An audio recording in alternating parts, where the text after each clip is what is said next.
Oh, hindi to sa Baguio ha? Welcome to Canyon Woods Resorts Club.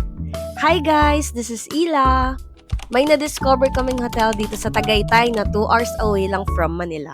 Malinis, fresh ang hangin, at syempre malamig.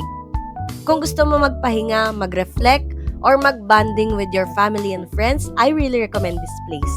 We stayed in a superior twin room, which is perfect for 2 adults and 1 child.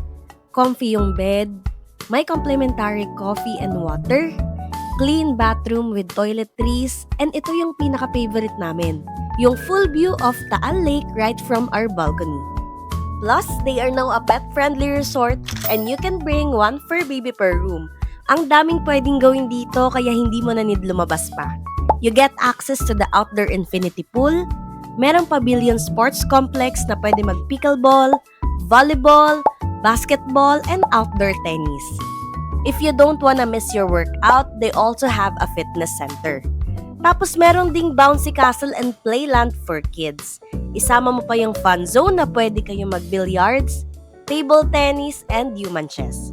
And if you're visiting on a weekend, they have an indoor heated pool open until Sunday lunch. Meron ding anticipated mass at the chapel every Saturday at 6 p.m. No need to worry about your car because they have an underground parking available for guests. Syempre, hindi pwedeng walang food, kaya binook na rin namin yung breakfast and dinner. Alam nyo na kapag Tagaytay, Bulalo capital talaga yan. Samahan mo pa ng Batangas Barako Coffee sa breakfast, ay talaga naman.